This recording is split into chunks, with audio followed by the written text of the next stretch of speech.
الحمدللہ رب العالمین والصلاة والسلام علی رسولہ الکریم اما بعد فاعوذ باللہ من الشیطان الرجیم بسم اللہ الرحمن الرحیم وعن عائشة قالت قال رسول اللہ صلی اللہ علیہ وسلم لا تجوز شہادت خائن ولا خائنة ولا مجلود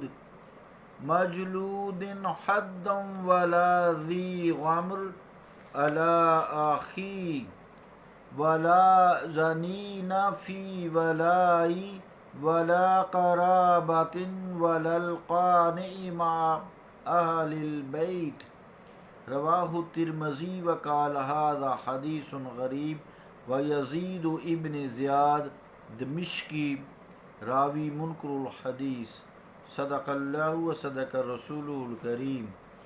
عزیزان گرامی قدر، السلام علیکم ورحمۃ اللہ وبرکاتہ۔ حدیث پاک کا ترجمہ سماعت فرمائیں۔ روایت ہے حضرت عائشہ سے، فرماتی ہیں فرمایا رسول اللہ صلی اللہ علیہ وسلم نے کہ جائز نہیں ہے گواہی خیانت کرنے والے کی اور نہ خیانت کرنے والی کی، اور نہ سزا کوڑے مارے ہوئے کی، اور نہ کینہ والے کی اپنے بھائی کے خلاف، اور نہ ولا و نسب میں تہمت والے کی، اور نہ کسی گھر والوں کے خرچہ پر گزارا کرنے والے کی۔ ترمذی، اور فرمایا یہ حدیث غریب ہے، اور یزید ابن زیاد دمشقی راوی منکر الحدیث ہے۔ اللہ اور اس کے رسول کا قول سچا ہے۔ عزیزان گرامی قدر، جو خیانت ہے یہ ضد ہوتی ہے امانت کی۔ خیانت امانت کی ضد ہے۔ کسی کا مال ناحق دبا لینا خیانت کہلاتا ہے۔ اس کی پھر بہت ساری صورتیں ہیں۔ یا تو خیانت سے مال مار لینا مراد ہے کہ کسی نے امانت رکھائی ہے، اس کا مال مار لیا، یا اس سے ہر فسق اور بدکاری مراد لیا گیا ہے۔ کبیرہ گناہ کرنا یا صغیرہ گناہ پر اڑے رہنا، اور اس کو فسق کہتے ہیں، اور فسق کرتے رہنا، اور ہر فسق خیانت ہے۔ ہر فسق کی خیانت ہے کہ اس میں اللہ تعالیٰ کا حق مارا جاتا ہے اور شریعت مطہرہ کا حق مارا جاتا ہے۔ اس لیے ہر فاسق ہی خائن ہے، یعنی امانت میں خیانت کرتا ہے۔ خائن کے معنی یہ بھی بتائے گئے ہیں یہاں کہ یعنی فاسق، اور اسی معنی کو ترجیح دی گئی ہے۔ مطلب یہ ہے کہ فاسق ہے، اس پہ لعنت کی جاتی ہے، اس کی گواہی قاضی کے ہاں قبول نہیں ہے، جیسا کہ قرآن مجید میں فرمایا فَشْهِدُوا ذَوِي عَدْلٍ مِّنْكُمْ، پس تم گواہ بناؤ ان میں سے جو انصاف پسند عادل ہیں، جھوٹے نہیں ہیں، انصاف کرتے ہیں، فاسق نہیں ہیں۔ تو دو یعنی اپنے میں سے دو عادلوں پر، پرہیزگاروں کو گواہ بناؤ۔ اسی لیے فقہا فرماتے ہیں کہ شرابی، زانی، چور، داڑھی منڈے وغیرہ چونکہ فساق ہوتے ہیں، یہ فاسق ہوتے ہیں، ان کی گواہی کسی مقدمے میں قبول نہیں کی جاتی۔ اس کا حکم جو ہے اور اس کا ماخذ جو ہے یہی حدیث پاک ہے، اور یہی آیت ہے فَاشْهِدُوا ذَوِي عَدْلٍ مِّنْكُمْ، یہ آیت ہوئی اور یہ حدیث پاک ہوئی۔ خیال رہے کہ جس شخص کو کوڑوں کی سزا دی گئی ہے اس کی بھی گواہی اس حدیث کے مطابق قبول نہیں ہے۔ کوڑوں کی سزا کنوار زانی کو بھی دی جاتی ہے، 100 کوڑے اسے مارے جاتے ہیں، اور شرابی کو بھی کوڑوں کی سزا دی جاتی ہے، اسے 80 کوڑے لگائے جاتے ہیں۔ اور وہ شخص جو کسی بے خبر پاک دامن پارسا مومن عورت پر تہمت لگائے اور وہ تہمت کو ثابت نہ کر سکے، اس کو بھی بطور سزا 80 کوڑے لگائے جاتے ہیں۔ یہ بھی فاسق ہے، اور ہر فاسق خائن ہوتا ہے، یعنی خیانت کرتا ہے۔ یہاں مراد جو ہے تیسرا شخص ہے، یعنی تہمت کی سزا لگانے والا، کیونکہ اس کی شہادت مردود ہوتی ہے، قبول نہیں ہوتی۔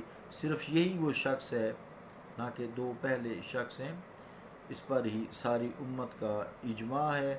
قرآن کریم نے اس کی تصریح بھی کی ہے، جیسا کہ رب تعالیٰ فرماتا ہے والذین یرمون المحصنات ثم لم یأتوا بأربعة شہداء فاجلدوہم 80 جلدۃ ولا تقبلوا لهم شہادۃ ابدا اولئک هم الفاسقون الا الذین تابوا۔ قرآن کریم کی اس آیت کا مطلب یہ ہے کہ وہ لوگ جو مومن عورت پر، پاک دامن عورت پر تہمت لگاتے ہیں، پھر 4 گواہ پیش نہیں کر سکتے، تو انہیں 80 کوڑے لگاؤ، اور ان کی شہادت قبول نہیں ہے ہمیش کے لیے، آبادہ ہے نا۔ تو اولئک هم الفاسقون، اور یہی فاسق ہیں، الا الذین تابوا، سوائے ان لوگوں کے جنہوں نے توبہ کر لی۔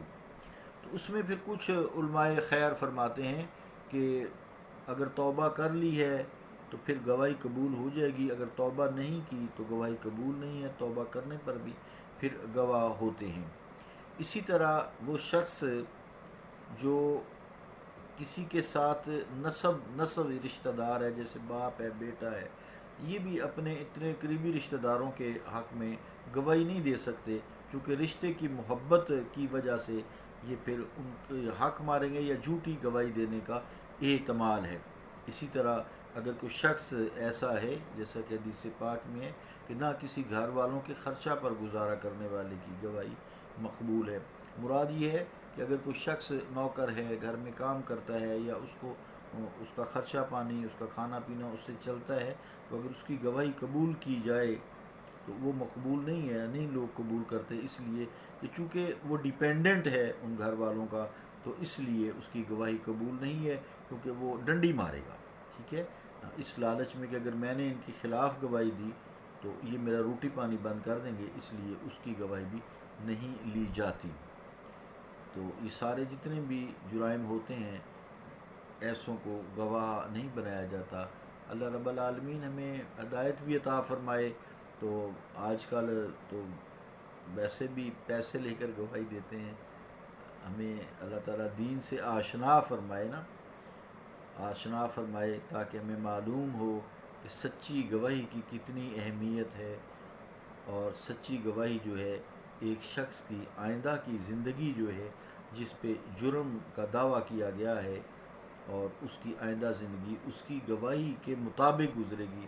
اس کی گواہی میں اگر کوئی تبدیلی آئے گی، اسے سزا ملتی ہے، اس کو بری ہوتا ہے، تو وہ اس کی گواہی پہ جو ہے معصور ہے، اس کی جو گواہی پر ڈیپینڈنٹ ہے، اس کی گواہی پہ ڈیپینڈنٹ ہے وہ۔